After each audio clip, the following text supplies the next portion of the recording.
Halo, assalamualaikum. Jumpa lagi dengan Rani dan kali ini aku bakal sharing bagaimana tips atau jurus jitu anti baby blues. Nah, baby blues ini sering banget kan dialami sama semua ibu-ibu, hampir semua ibu-ibu yang baru melahirkan, terutama lagi di anak pertama.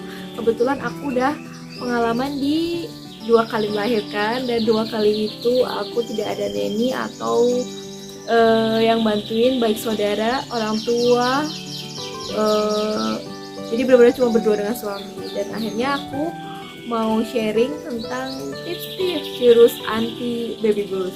Nah, yang pertama itu tentang pola tidur. Nah, sebetulnya baby blues itu kan munculnya itu karena tingkat stres yang diakibatkan karena salah satunya kurang tidur dan kemudian kaget karena ada rutinitas yang baru, kemudian akhirnya tingkat stresnya mulai naik, ya kan, sehingga di fase-fase 40 hari pertama ini biasanya harus benar-benar dikontrol, terutama sama diri sendiri. Nah, saat itu aku coba bikin tidur yang terjadwal. Bagaimana sih maksudnya tidur terjadwal itu? Jadi kalau malam itu biasanya kan pasti istri yang bergadang sampai pagi gitu kan, suami hanya membantu untuk beberapa kali gitu kan.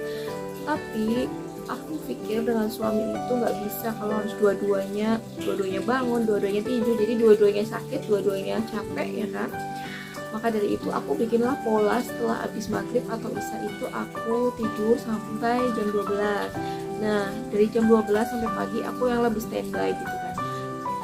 Dan standby-nya itu kan nggak memang harus benar-benar nggak tidur kan, enggak, tapi tetap kita tidur, tapi di jam-jam yang kita jadwalkan itu, misalkan dedeknya bangun atau nangis, kita yang bangun. Nah, biasanya pasti akan muncul bagaimana sih cara menyusui kalau misalkan dengan jadwal tidur seperti itu. Nah, aku dan suami itu sebelum melahirkan itu memang awalnya tuh aku kekeh kepengen DBF atau direct breastfeeding, jadi menyusui langsung gitu kan. Tapi setelah dipikir-pikir, karena kita tidak ada orang tua, tidak ada yang bantuin, gak mungkin aku harus sendiri semuanya. Jadi aku memang harus sama suami itu memang harus butuh tim. Aku dan suami itu harus jadi tim gitu kan, teamwork yang bagus gitu kan, biar aku juga tetap happy gitu kan. Akhirnya diputuskanlah pakai dot. Nah, kenapa pakai dot? Dot ini aku pakai hanya khusus untuk ngebantu saat aku tidur, suami bisa gantiin. Itulah tipsnya aku gitu kan. Dan biasanya kan gimana sih kalau misalkan adiknya nggak mau, nanti aku bakal sharing tentang sounding untuk bisa dot dan bisa pakai dot dan bisa ASI langsung gitu kan. Nah, selanjutnya untuk yang tips kedua itu adalah minum vitamin. Ya, biasanya vitamin itu juga penting ya,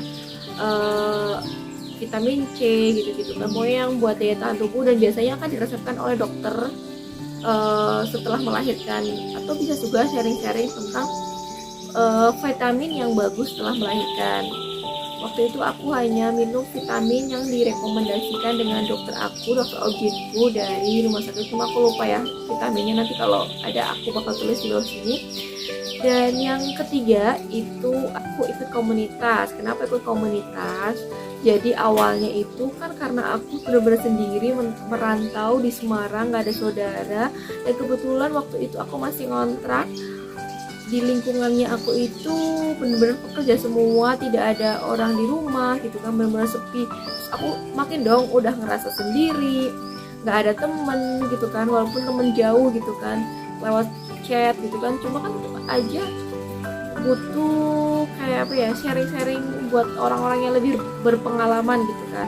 Akhirnya salah satunya adalah ikut komunitas. Komunitas yang aku ikutin itu adalah Semarang Baby Wearing atau Semarang Menggendong, tentang bagaimana tips menggendong baby gitu-gitu kan, dengan trik-triknya gitu kan.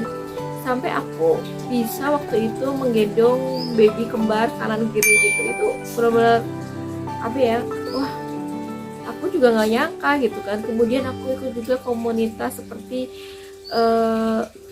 kakak adik Semarang. Nah, dengan mengikuti kegiatan atau komunitas tersebut itu aku jadi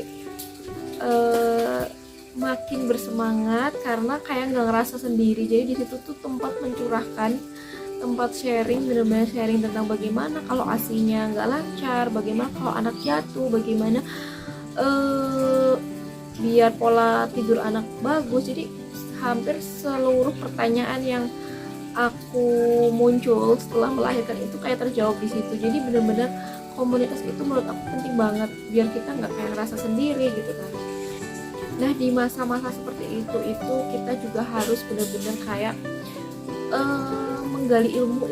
Jadi seorang ibu tuh memang harus belajar, tidak ada batasan kapan belajar itu selesai kan. Makanya setelah punya anak itu justru kayak aku harus tahu ini, aku pun harus tahu ini gitu. Jadi makin aja memperdalam. Dan kan biasanya tuh kita compare juga dari pengalaman orang tua kan, misalkan kalau zaman dulu bayi itu harus A, tapi kita juga harus smart bagaimana dengan kajian ilmu yang sudah makin kesini gitu kan. Jadi apakah betul tindakan yang misalkan kayak misal contoh nih ya, contoh realnya bayi di bawah 6 bulan itu biasanya kalau zaman dulu dikasih makan pisang gitu kan.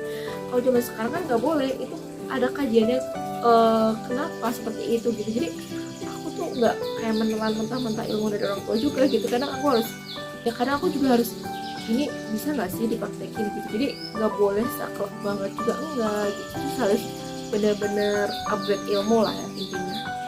Terus kemudian yang keempat adalah makan. Nah ini masalah makan, di saat menyusui itu pasti kan membutuhkan ASI yang super banyak. Waktu itu juga aku minum pelancar ASI ya, vitamin pelancar ASI gitu kan, kayak ASI fit gitu kan. Nah tapi itu tuh tidak cukup kalau misalkan kita makannya pun tidak banyak. Maka dari itu buanglah pikiran tentang diet, buanglah pikiran tentang makan secukupnya, justru makan sebanyak-banyaknya kalau aku waktu itu. Karena kan kita terbagi kan, harus menyusui otomatis harus makan makanan yang baik gitu kan, biar asinya pun dengan gizinya pun yang baik gitu kan. Nah di saat pola makan ini pasti tantangan banget kan. Kadang kayak gak suka, udah males, udah kenyang, tapi aku tuh hajar aja gitu lagi, dan lebih banyakin makanan yang berkuah waktu itu kan. Katanya biar memperlancar ASI seperti daun katu, terus pokoknya yang sayur bening misal contohnya gitu ya. Nah selain ASI itu aku juga kayak nge-reward dengan suka request makanan yang aku pengen, misalkan ke suami yang beli dong es krim, atau mungkin lagi pengen nasi padang. Jadi kayak seolah-olah ngidam kembali gitu kan, ngidamnya dipaksakan. Jadi ya udah kalau pengen makan ini ya udah beli gitu. Misalnya aku pengen es krim, pengen makan padang, pengen ayam goreng, jadi kayak ya udahlah bikin happy gitu ya. Karena waktu itu kan aku nggak masak, nggak ada yang bantuin masak kan, nggak ada yang bantuin bersih-bersih. Jadi akhirnya aku semuanya ya harus masak sendiri gitu kan. Dan itu pun harus disiplin, setiap pagi sebelum suami berangkat kerja aku udah beres semuanya. Jadi masakan tuh udah bener-bener siap, aku nggak ribet masak gitu kan. Jadi itu ya kuncinya, juga perlu makanan yang bergizi. Dan ya udah balik lagi kayak ngidam, apapun yang kita pengen makan aja biar imun kita juga meningkat gitu kan. Jurus yang kelima adalah nge-reward diri sendiri. Bagaimana bentuk reward untuk diri sendiri? Yang sebelumnya bisa saja dengan makanan kalau yang suka makan, atau bisa juga shopping.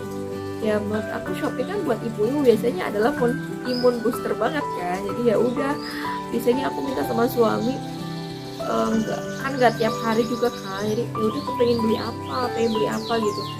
Selagi memang dananya ada dan kitanya memang kepengen, ya udah, dan itu bisa membuat kita happy, why not ya kan. Jadi waktu itu aku lebih suka beli misalnya jilbab atau tas atau apa gitu loh, sesuai yang kita ingin aja gitu kan, tapi dengan spare budget juga kan.